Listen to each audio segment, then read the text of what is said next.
What's up, YouTube? Welcome to the latest episode of The Layup.Line. My name is Dolos, and if you're new to this channel, you should absolutely subscribe for NBA videos like this one at least twice a week. If you missed my video from earlier in the week, I gave my thoughts on the Bucks extension for Jrue Holiday. I also debuted the face cam in that video, so if you haven't seen it, go check it out. You should also be able to find me on most social media platforms for an inside look to upcoming videos, as well as my reactions to whatever live games I'm watching, as well as transactions. But with all of that out the way, I wanted to talk about Steve Kerr today, specifically if he's been over or underrated as a coach. But let's get into it. AP, they said I gotta come off the bench. Sensations, thinking they know the game of basketball, they would then have to admit that they don't know basketball. So I'd like to do a recap of Steve Kerr's career to this point, just kind of lay out all the groundwork for the narratives of whether he's over or underrated, and then I'll give my verdict at the end of this video. Steve Kerr inherited a roster that was coming off of a first round exit.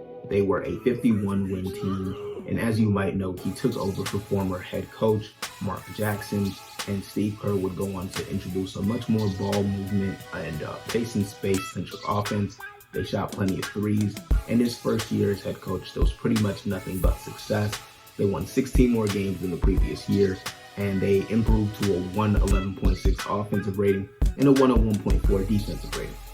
Steve Kerr and the Warriors would also famously win the title that first year, defeating the Anthony Davis-led Pelicans in the first round, followed by a 6-game series with the Memphis Grizzlies and finishing the conference off with a gentleman's sweep of the Houston Rockets. The Warriors would eventually go on to face the Cavaliers in the finals, and despite an early 2-1 deficit for the team, Cavaliers and LeBron James were unable to get past the Splash Brothers and the Warriors' death lineup. Now, the death lineup was Golden State's small ball lineup, and it consisted of Steph Curry, Klay Thompson, Harrison Barnes, Andre Iguodala, and Draymond Green.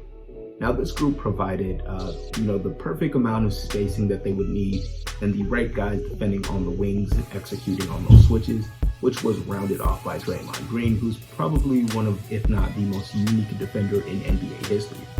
For most guys, when you say they're a good defender, you're usually referring to their abilities as a team defender or pretty much as an individual or ISO defender.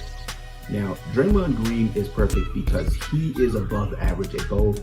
At his size, he's still able to rebound and fight in the post with larger guys, and he's too quick for the slow-footed centers that are out there. Steve Kerr and the Warriors followed up on the title year with a record-breaking 73-win season. Steph Curry would go on to win back-to-back MVPs, becoming the first player to ever do so unanimously. And since this video is about Kerr, I do need to point out here though that the 73-win accomplishment isn't a record that he technically holds by himself, because Steve Kerr actually was out to start the year. He needed back surgery, and because of that, he was out from October 27th to January 20th, meaning that interim head coach Luke Walton needed to step in, and he actually coached the Warriors to a very impressive 39-4 record, and that's a bit more impressive than the 34-5 record that Kerr would finish the year with. The 73-win accomplishment would nonetheless get ruined anyway because the Warriors would blow the first ever 3-1 lead in the NBA Finals. The 2016 Finals, that is actually the moment that converted me over from a LeBron hater to a fan. Him and Kyrie were just amazing in that series to come back from 3-1, but there were some factors going against the Warriors like injuries and a suspension to Draymond Green. This is also where we heard the first real criticisms for Steve Kerr. There were very real coaching decisions that Golden State made that really put him at a disadvantage. Steve Kerr has even admitted since that there are some coaching mistakes that he regrets in that series. For example, many point to big men Festus Ezeli and Anderson Varejao being subbed into key moments despite being defensive liabilities and ineffective offensive players. Both were a combined -9 in the final game, and there has to be some regret not getting more shots for Draymond Green, because in the second half he only took 5 after starting off the game with 22 points on 8 of 10 shooting, and he probably might have even won the Finals MVP had the Warriors won that night. Transitioning into Steve Kerr's third year as head coach, and while he wasn't perfect, they won the title in his first year, and due to some errors and bad injury luck, they lost by 4 points in a Game 7 of the NBA Finals in a season where they had 73 wins. The team would then add former MVP in his prime, Kevin Durant. Now, Kevin Durant and the Thunder had just blown a 3-1 lead of their own to the Warriors in the conference finals, and now with Kevin Durant on the team, Golden State was set to be pretty much unstoppable. And we would come to find out that they were, winning 67 games that year, and I would like to point out that they probably could have won more. There were definitely some stretches during that season where I thought they would break the regular season win record again, until Kevin Durant went down on a stupid play where Marcin Gortat pushed Zaza Pachulia into him on a box out. The Warriors lost the next 2 games and had to do some readjusting without Durant, but at the end of the day, no one was going to beat them at full strength come the playoffs, and they swept their way through the Western Conference, beating Portland, Utah, and San Antonio, before winning Kerr's second championship as a coach, beating the Cavaliers in 5 games. The 2018-19 season revealed that maybe Kerr didn't have as good a handle on the locker room as we initially thought. According to reports, Kerr's stubbornness to the ball movement system particularly caused some clashes with Durant because it didn't include enough ISO touches. There was observable tension around the team surrounding Durant's upcoming free agency, and this is a year where you could probably say Steve Kerr lost the locker room. There was a public feud between Durant and Draymond after a game, and Golden State would ultimately lose in the finals, being denied the chance to three-peat.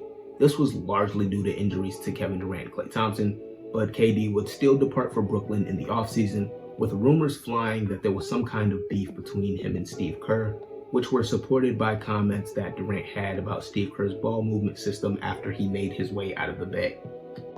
This brings me to my final verdict of overrated, and that's because of the level of talent that Steve Kerr has had the honor of coaching. He's had 2 of the greatest shooters of all time, Kevin Durant, who is one of, if not the best offensive player of all time, Draymond Green, one of, if not the most unique defender of all time, combined with the high IQ veterans that they've had in their lineups, as well as the high-profile assistant coaches that have been able to step in and coach regular season and playoff games. So I think you can see an argument forming here that there should be a lot of credit going to the roster and maybe even to the front office that put it together. Steve Kerr's offense has kind of also been the definition of improv. He allowed players to coach and take over huddles when you have that much basketball IQ in your lineup. You know, these guys know when to cut, they know when to switch, and they know their reads. The Warriors have also been embarrassingly bad in the couple years since. They finished last season 15-50 after coming off the finals. And right now, the Warriors are in the middle of their second below 500 season of the Steve Kerr era. It's clear that he isn't the all-time level genius coach that maybe some people thought he was during the dynasty years, but he's also clearly still a good coach. I wouldn't go as far as saying that just anyone can coach those teams to a title. I think he also may even be underrated in some aspects as a defensive coach, but Kerr has brought a lot to the table for this franchise. To be fair, some of that was copied and borrowed from Mike D'Antoni and Greg Popovich, but I used to genuinely view him as a guy that might coach 10 to 20 years with this franchise. But this season is looking like changes might be needed. I think Kerr is a good coach, and he was just the right guy at the right time, but that time is looking like it could be running up if he's unable to adjust. But these are just my opinions. Leave a like if you learned something new, if you like what I do.